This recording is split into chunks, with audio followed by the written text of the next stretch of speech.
بسم اللہ الرحمن الرحیم۔ السلام علیکم۔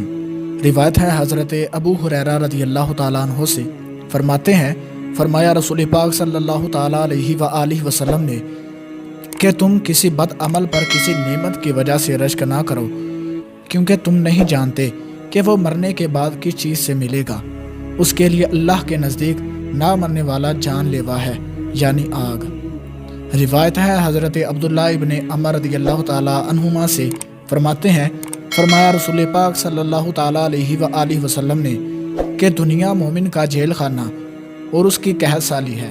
جب مومن دنیا چھوڑتا ہے تو جیل اور قحط سے نکل جاتا ہے۔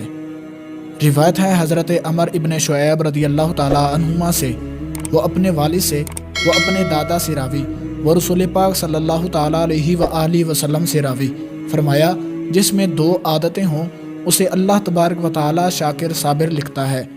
جو اپنے دین میں سے اپنے اوپر والے کو دیکھے تو اس کی پیروی کرے، اور اپنی دنیا میں اپنے سے نیچے والے کو دیکھے تو اللہ کا شکر کرے، اس پر کہ اللہ تبارک و تعالیٰ نے اسے اس شخص پر بزرگی دی تو اللہ تبارک و تعالیٰ اسے شاکر صابر لکھے گا۔ اور جو اپنے دین میں اپنے سے کم کو دیکھے اور اپنی دنیا میں اپنے سے اوپر کو دیکھے تو فوت شدہ دنیا پر غم کرے، اللہ تبارک و تعالیٰ اسے نہ شاکر لکھے گا نہ صابر۔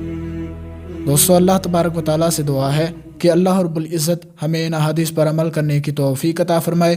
ملتے ہیں کسی اگلی ویڈیو میں، تب تک کے لیے اللہ حافظ۔